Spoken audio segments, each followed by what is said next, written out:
Hello दोस्तों, आप सभी को मेरे चैनल में स्वागत है। अगर आप भी बीएड एंट्रेंस एग्ज़ाम में बैठने वाले हैं और आपके पास अभी बहुत ही कम समय बचा हुआ है तो आपको अभी क्या करना चाहिए? आपको अभी टीचिंग एप्टीट्यूड में ध्यान देना चाहिए, क्योंकि दोस्तों टीचिंग एप्टीट्यूड जो होता है उसमें बहुत ही कम चैप्टर होता है और बहुत ही अच्छा नंबर आ सकता है। क्योंकि दोस्तों मात्र 8 चैप्टर पढ़ के आपको 40 मार्क्स का पूछा जाएगा। ठीक है, तो कृपया करके आप ये 8 चैप्टर को ज़रूर पढ़ लें। चलिए मैं दिखाता हूँ 8 चैप्टर को, कौन कौन सा चैप्टर पढ़ना होता है।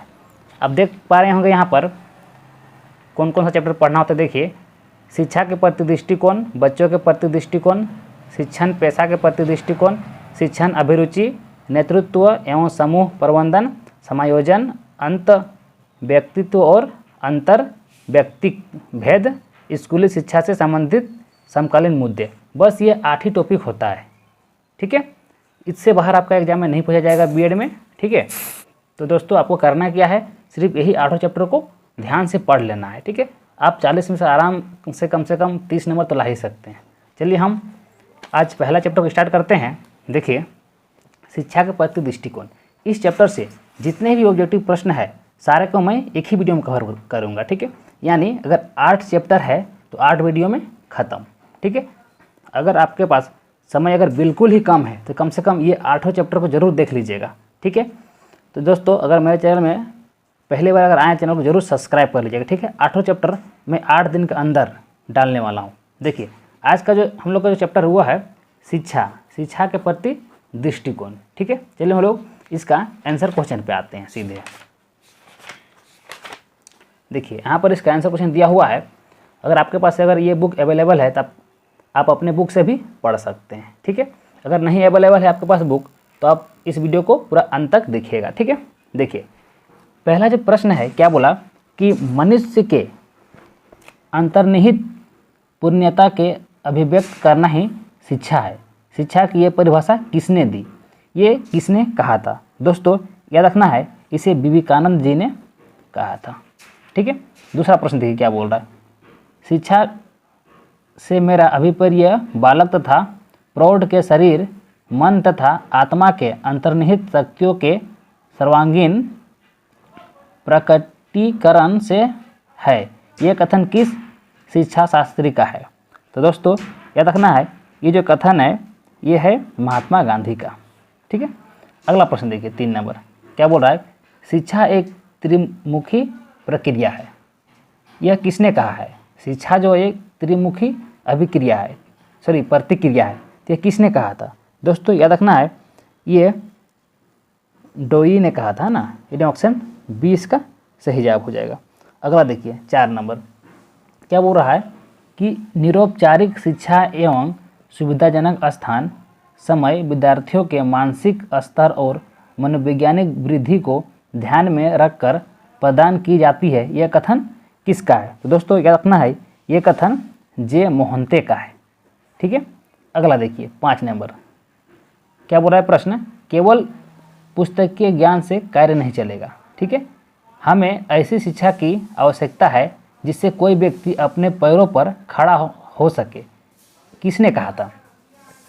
यह बात किसने कही थी? दोस्तों देखना है, ये बात विवेकानंद जी ने कहे थे। ठीक है, तो बहुत ही सिंपल प्रश्न होता है, थोड़ा सा आपको ये चैप्टर याद करना पड़ सकता है क्योंकि इसमें कौन कहा, किसने कहा, ये सब के बारे में ये प्रश्न पूछा जाता है ये चैप्टर से। ठीक है, थोड़ा सा इस चैप्टर आपको हार्ड लगेगा, बाकी दूसरा चैप्टर जो आएगा वो बहुत ही आसान रहेगा। ठीक है, वो समझने वाला चैप्टर रहेगा।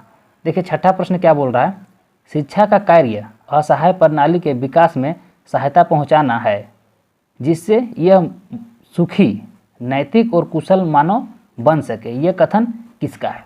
तो दोस्तों याद रखना है, ये कथन जो है ये जॉन डुई का है ना, जॉन डुई।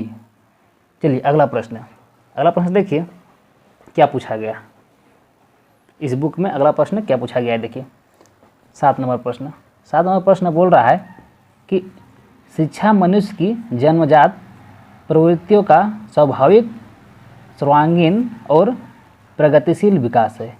यह किसने कहा है? दोस्तों याद रखना है, यह पोस्टालोजी ने कहा था, है ना। अगला प्रश्न देखिए 8 नंबर क्या बोल रहा है, समस्त शिक्षा का सच्चा उद्देश्य व्यक्तित्व के आदर्श की पूर्ण प्राप्ति है। यह आदर्श संतुलित व्यक्तित्व है। ये कथन किसका है? तो दोस्तों याद रखना है, ये जो कथन है ये है फ्रेडरिक ट्रेसी, है ना, इन्होंने ही ये चीज़ कहा था। अगला प्रश्न देखिए 9 नंबर, क्या बोल रहा है कि राष्ट्रीय एकता और राष्ट्रीय मेला का आधार है राष्ट्रीय अनुशासन, यह किसने कहा है? दोस्तों याद रखना है, यह डॉक्टर राधाकृष्णन ने कहे हैं। ठीक है, अगला देखिए 10 नंबर प्रश्न क्या बोला, शिक्षा इतनी व्यापक होनी चाहिए जितना कि मानव उसमें जो भी शक्तियां हैं शिक्षा को उन्हें पोषित और प्रदर्शित करना चाहिए। ये कथन किसका है? तो दोस्तों याद रखना है, ये जो कथन है ये इमर्सन का है। ठीक है, किसका है? इमर्सन का है। चलिए अगला प्रश्न है 11 नंबर, तुमको कार्य के सभी क्षेत्रों का व्यवहारिक ज्ञान प्राप्त करना आवश्यक है। सिद्धांतों के ढेरों से राष्ट्र का नाश हो रहा है। ये कथन किसका है? दोस्तों याद रखना है, ये जो कथन है ये स्वामी विवेकानंद जी का है। ठीक है, तो दोस्तों हम लोग सारे चैप्टर का 35 से 40 प्रश्नों को करेंगे। इससे बार आपके एग्जाम में देखने को नहीं मिलेगा प्रश्न। ठीक है, तो दोस्तों अगर आपके पास अगर अभी थोड़ा सा भी वक्त बचा हुआ है तो कम से कम ये 8 चैप्टर जरूर कर ले। इससे आपको बहुत ज़्यादा फायदा मिलेगा, क्योंकि 40 मार्क्स से पूछा जाता है। अगर 30 नंबर भी आपसे अगर बन जाता है तो आप बहुत आगे चला जाएंगे। ठीक है, देखिए 12 नंबर प्रश्न देखिए, बीचर ने कहा है कि सभी फलों कार्य का आधार, क्या बोला? बीचर ने कहा है कि सभी सफल कार्यों का आधार, सफल है ना, सफल कार्यों का आधार दोस्तों याद रखना है, इसका जवाब हो जाएगा नैतिकता, यानी नैतिकता, यानी ऑप्शन ए इसका सही जवाब हो जाएगा। अगला प्रश्न देखिए 13 नंबर प्रश्न, राष्ट्रीय एकता के प्रश्न में जीवन की प्रत्येक वस्तु आ जाती है, शिक्षा का स्थान इन सबसे ऊपर है। यह कथन किसने कहा है? तो दोस्तों याद रखना है, ये कथन पंडित नेहरू ने कहा है। अगला, शिक्षा क्या है? क्या है बोला कि शिक्षा क्या है? तो दोस्तों याद रखना है, शिक्षा, हाँ पहला ऑप्शन क्या लिखा हुआ है, संस्कृति का संरक्षण करती है, बात सही है। संस्कृति का हस्तांतरण करती है, ये भी बात सही है। संस्कृति का विकास करती है, ये बात सही है। यानी उपरोक्त तीनों कार्य करती है। ठीक है, उपरोक्त तीनों कार्य करती है। चलिए अगला प्रश्न क्या बोल रहा है, शिक्षा के चरित्र विकास के उद्देश्य के समर्थक है। क्वेश्चन क्या बोला कि शिक्षा के चरित्र विकास के उद्देश्यों के समर्थक है। तो दोस्तों याद रखना है, इसका सही जवाब जो हो जाएगा वो हो जाएगा इसका महात्मा गांधी रत्न, इन सभी को इसने कहा था ना, यानी ऑप्शन डी इसका सही जवाब जाएगा। शिक्षा के चरित्र विकास के उद्देश्य का समर्थक है। तो कौन कौन समर्थन क्या है? हाँ, ये भी किए हैं, ये भी किए हैं, ये भी किए हैं, सभी को किए हैं। ठीक है, अगला देखिए, ज्ञानार्जन का अर्थ है। तो जैसे रखना है, ज्ञानार्जन का जो अर्थ होता है वो होता है ये आपका बौद्धिक परिशिक्षण, है ना। इसका सही जवाब क्या हो जाएगा? बौद्धिक परिशिक्षण हो जाएगा। ठीक है, चलिए अगला प्रश्न देखिए 7 नंबर क्या बोल रहा है कि शिक्षा के व्यक्तित्व उद्देश्य का अर्थ क्या अर्थ है? क्या बोल रहा है, शिक्षा के व्यक्ति के उद्देश्य का क्या अर्थ होता है? तो दोस्तों याद रखना है, उसका जो अर्थ होता है वो होता है अपनी योग्यताओं, यानी अपनी शक्तियों, योग्यताओं और क्षमताओं का विकास करना, यानी ऑप्शन डी इसका सही जवाब हो जाएगा। ठीक है, चलिए अगला प्रश्न 18 नंबर प्रश्न देखिए क्या बोल रहा है। नेक्स्ट प्रश्न 18 नंबर प्रश्न बोल रहा है कि सामाजिक उद्देश्य का क्या अर्थ है? तो दोस्तों याद रखना है, सामाजिक जो अर्थ है उसका उद्देश्य होता है सामाजिक और नागरिकता की भावना का विकास करना, यानी ऑप्शन ए इसका सही जवाब हो जाएगा। 19 नंबर जो है प्रश्न क्या बोल रहा है कि शिक्षा के क्षेत्र में, है ना, पाठ्यचर्या क्या बोला कि शिक्षा के क्षेत्र में पाठ्य चर्चा शब्दावली की ओर संकेत करती है। तो दोस्तों इसका सही जवाब हो जाएगा ऑप्शन ए वाला, है ना, विद्यालय का संपूर्ण कार्यक्रम जिससे विद्यार्थी प्रतिदिन अनुभव प्राप्त करते हैं। ठीक है, दोस्तों आपको सारा को याद करना है। ठीक है, थोड़ा मुझे हिंदी पढ़ने में थोड़ा प्रॉब्लम होती है ना, हमेशा मैंने इंग्लिश पढ़ा है जिस वजह से मुझे थोड़ा सा हिंदी पढ़ने में दिक्कत होती है। तो दोस्तों आप हमेशा ज़रूर कोऑपरेट करेंगे। ठीक है, चलिए अगला जो है 20 नंबर क्या बोला, निचली कक्षाओं में शिक्षण की खेल पद्धति मूल रूप से आधारित होता है।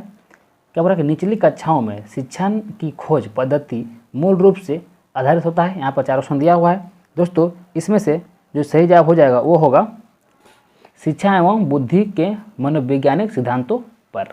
ठीक है, अगला देखिए 21 नंबर प्रश्न, आकलन को उपयोगी और रोचक प्रक्रिया बनाने के लिए डैश के प्रति संचेत होना चाहिए। तो दोस्तों याद रखना है, शैक्षिक और शैक्षिक क्षेत्रों में विद्यार्थी के सीखने के बारे में जानकारी प्राप्त करने के लिए विविध तरीकों का प्रयोग करना। ठीक है, आगे देखिए 22 नंबर प्रश्न क्या है, बच्चों की सीखने की प्रक्रिया में माता पिता को डैश भूमिका निभानी चाहिए।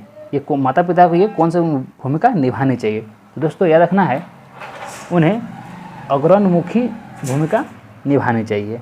ठीक है, अगला देखिए, विद्यार्थी जो पहले सीख चुके हैं उनकी पुनरावृत्ति और प्रत्यास्मरण में विद्यार्थियों को मदद करना महत्वपूर्ण है, क्योंकि नई जानकारी को पूर्व जानकारी से जोड़ना सीखने को समृद्ध बनाता है। ठीक है, ऑप्शन बी इसका सही जवाब हो जाएगा। अगला देखिए, अगला है 24 नंबर, सीखने का वो सिद्धांत जो पूर्ण रूप से और केवल अवलोकनीय व्यवहार पर आधारित है, सीखने के डैश सिद्धांत से संबंध है। तो दोस्तों याद रखना है, इसका जो सही जवाब हो जाएगा वो होगा व्यवहारवाद, यानी ऑप्शन सी इसका सही जवाब हो जाएगा। ठीक है, चलिए अगला प्रश्न आगे देखते हैं। अगला प्रश्न क्या है, 25 नंबर, विद्यार्थियों के सीखने में जो रिक्तियाँ रह जाती है उनके निदान के बाद होना चाहिए। यानी बोल रहा है कि विद्यार्थियों के सीखने में जो रिक्तियाँ रह जाती है उसके निदान के बाद होना चाहिए। क्या होना चाहिए ये बोल रहा है दोस्तों, इसका सही जवाब हो जाएगा समुचित उपचारात्मक कार्य होना चाहिए। क्या बोल रहा है, समुचित उपचारात्मक कार्य होना चाहिए। ठीक है, चलिए 26 नंबर प्रश्न देखिए क्या बोल रहा है कि निम्नलिखित में से किस कथन को सीखने के लक्षण के रूप में नहीं माना जाता है। यहाँ पर जो ऑप्शन दिया है उसमें से बताना है कि कौन सा ऐसा कथन है जो सीखने के लक्षण के रूप में नहीं माना जाता है। तो दोस्तों याद रखना है, ऑप्शन सी वाला सही हो जाएगा ना, व्यवहार का अध्ययन सीखना।